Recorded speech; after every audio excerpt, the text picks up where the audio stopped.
भारत के supreme court के chief justice D.Y.. Chandrachud जी अपने रिटायरमेंट स्पीच में एक बहुत अच्छी सी स्टोरी बताई। उस स्टोरी को मैं बता रहा हूँ और हर इंसान को चाहिए उससे सीखने के लिए। कई बार क्या होता है, हम जब बड़े पद पे या अच्छा पैसा कमा लेते हैं और दिल्ली, मुंबई, बेंगलोर जैसे महानगरों में जब रहने लगते हैं, बड़े शहरों में आईफोन, बड़ी कार ले लेते हैं, तो हमें लगता है कि मैं बहुत बड़ा आदमी हो गया हूँ और अपनी मिट्टी, अपने जन्मभूमि, अपने माँ बाप, अपने ख़ानदान, अपने गांव से रिश्ता तोड़ लेते हैं। डी.वाई. चंद्रचूड़ ऐसा ही किए। उन्होंने एक बहुत अच्छी स्टोरी बताई कि जो अब ये सुनिएगा तो आपको लगेगा कि उन्होंने क्या किया।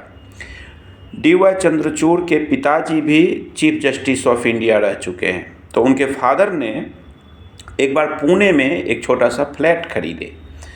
तो चंद्रचूड़ साहब ने अपने पापा से बोले कि पापा, जब हम कभी रहेंगे ही नहीं पुणे में, तो आप ये फ्लैट किस लिए खरीदे हैं।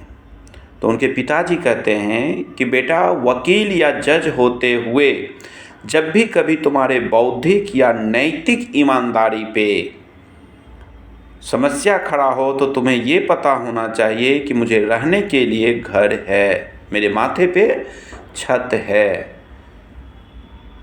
यानी कि कहने का मतलब था कि जब तुम जज बनोगे या बड़े वकील रहोगे तो तुम्हें ये नहीं सोचना पड़े अपने फैसला देने में कि अगर नौकरी चली जाएगी तो मैं रहूँगा कहाँ।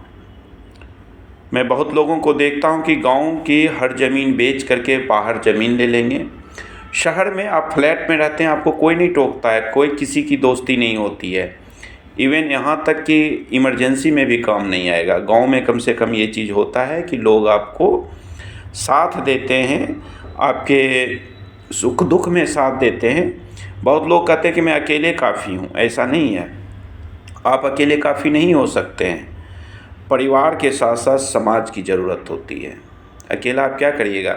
फिर जब आप अपने परंपरा से हटते हैं, आप अपने कास्ट से, आप जिस भी कास्ट में हैं, और जब आप दूसरे कास्ट के लोगों के साथ रहते हैं तो आप वो ऑब्जर्व करने लगते हैं। आप में बदलाव हो जाता है, आपकी परंपरा बदल जाती है, आपके नियम बदल जाते हैं, फिर आपके जीवन में कभी सुख नहीं हो पाता है। इन चीज़ों को गौर करिएगा, तब आप समझिएगा।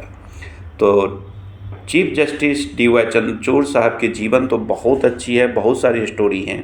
ये स्टोरी बहुत अच्छी लगी जो आप लोगों को मैं शेयर कर रहा हूँ। अपने जीवन में याद रखिएगा कि अपना घर, अपनी ज़मीन, अपने जन्म स्थल, अपने ख़ानदानी घर से कभी नहीं बदलिएगा।